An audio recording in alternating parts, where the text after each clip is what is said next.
कर्ण की इस भूल के कारण 16 दिन मनाया जाता है श्राद्ध पक्ष। जानिए पौराणिक कथा। हिंदू धर्म में पितरपक्ष की अवधि को बहुत ही महत्वपूर्ण माना जाता है।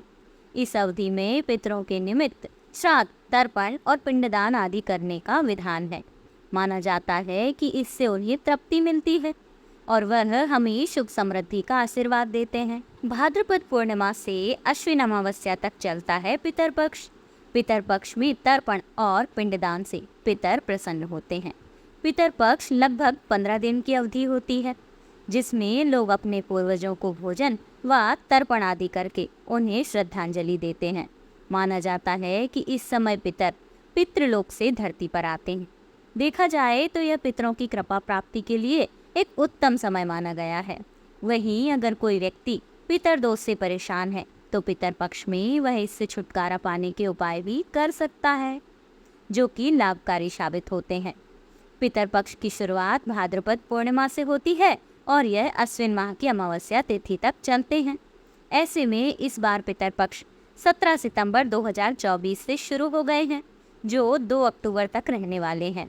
इस दौरान लोग अपने पितरों के निमित्त अश्विन कृष्ण पक्ष में तर्पण और श्राद्ध कर्म आदि करते हैं।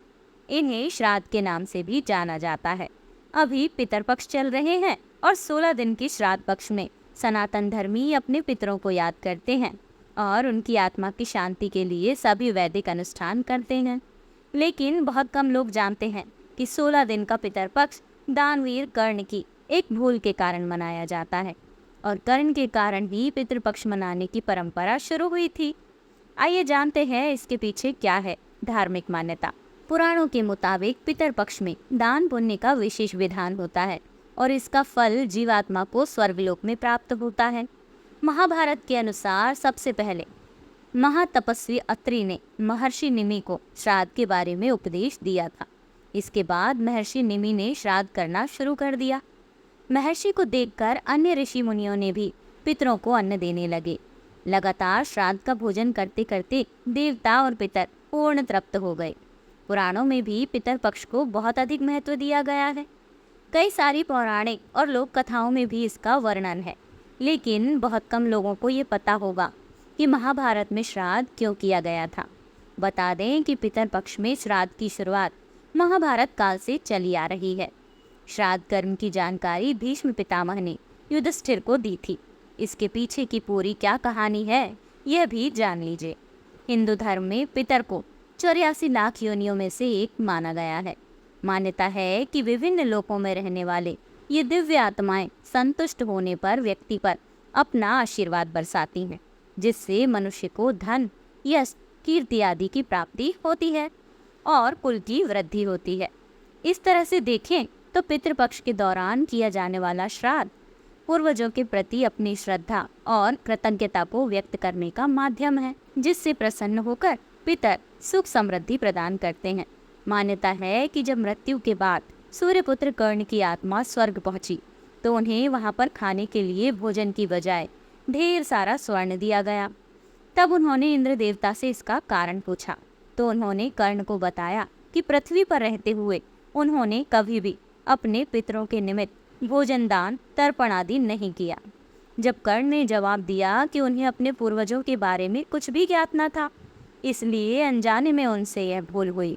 दानवीर कर्ण अपनी दानवीरता के लिए जाने जाते थे और जीवन भर उन्होंने गरीब और जरूरतमंदों को धन और स्वर्ण का दान किया। अपने दर पर आने वाले किसी भी व्यक्ति को उन्होंने बगैर धन दिए लौटने नहीं दिया। लेकिन कर्ण ने अपने जीवन काल में अन्नदान नहीं किया। अंतिम समय में जब कर्ण ने मृत्यु लोक छोड़ा और स्वर्ग पहुँचे तो खूब सोना दिया गया और खाने के लिए कुछ भी नहीं दिया गया।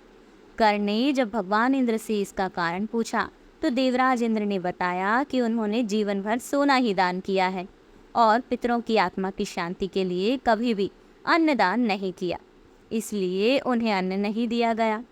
तब कर्ण ने इस बात को लेकर अनभिज्ञता जाहिर करते हुए कहा कि मुझे अन्नदान के महत्व की जानकारी नहीं थी।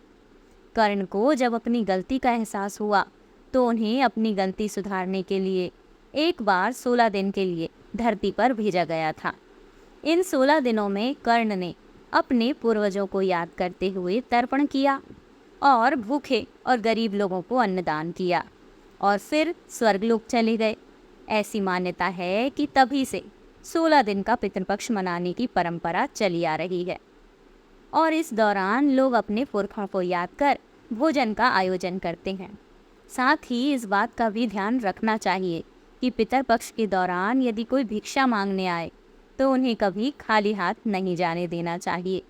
पितर कभी भी अपनी संतानों को परेशान नहीं करना चाहते हैं। वे बहुत दयालु होते हैं, लेकिन संतानों की उपेक्षा से दुखी हो जाते हैं, क्योंकि संतान के द्वारा श्राद्ध कर्म और पिंडदान आदि करने पर उन्हें तृप्ति मिलती है और वे अपनी संतानों को धन धान्य और खुश रहने का आशीर्वाद देते हैं। पितर ये नहीं चाहते कि उनकी संतानें उनको तृप्त करने के लिए बहुत कुछ करें। वे श्रद्धा भाव से किए गए श्राद्ध को खुशी के साथ स्वीकारते हैं। कहा भी गया है कि श्रद्धा के बिना श्राद्ध अधूरा होता है। इसी से जुड़ी है श्राद्ध पक्ष की पौराणिक कथा। आइए जानते हैं कि कैसे श्रद्धा भाव से प्रसन्न होकर पितर देते हैं अपना आशीर्वाद। पौराणिक कथा के अनुसार जोगी और भोगे नाम के दो भाई थे।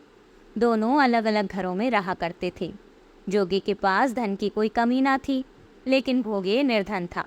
दोनों भाई एक दूसरे से बहुत प्रेम करते थे, लेकिन जोगी की पत्नी को धन का अभिमान था, तो वहीं भोगी की पत्नी सुशील और शांत स्वभाव की थी। जब पितरपक्ष आने पर जोगी की पत्नी ने उससे पितरों का श्राद्ध करने के लिए कहा, तो जोगी ने इसे व्यर्थ का कार्य समझकर टालने की कोशिश की। लेकिन जोगी की पत्नी केवल अपनी शान दिखाने के लिए श्राद्ध का कार्यक्रम रखना चाहती थी, ताकि वह अपने मायके पक्ष के लोगों को बुलाकर दावत कर सके। जोगी की पत्नी ने उससे कहा कि मुझे कोई परेशानी ना हो, इसलिए आप ऐसा कह रहे हैं, लेकिन मैं सत्य कहती हूँ, मुझे इसमें कोई परेशानी नहीं है। मैं भोगे की पत्नी को बुला लूँगी, हम दोनों मिलकर सारा काम कर लेंगी। दूसरे दिन भोगे की पत्नी सुबह आकर सारा कार्य करवाने लगी। उसने अनेक पकवान बनाए। फिर सभी काम निपटाने के बाद अपने घर वापस आ गई, क्योंकि उसे भी पितरों का तर्पण करना था। जब पितर भूमि पर उतरे तब वे जोगी के यहाँ गए, तो देखा कि उसके ससुराल पक्ष के सभी लोग भोजन पर जुटे हैं। वहाँ ये सब देखकर वे बहुत निराश हुए। उसके बाद जोगी भोगे के पितर भोगे के यहाँ गए, तो देखते हैं कि मात्र पितरों के नाम पर केवल अगियारी दे दी गई है।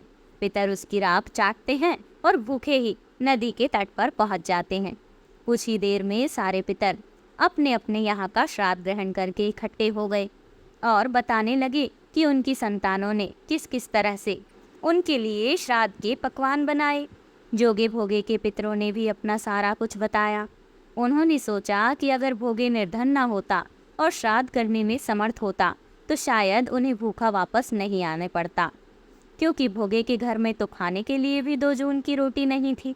ये सारी बातें सोचकर पितरों को भोगे पर दया आ गई।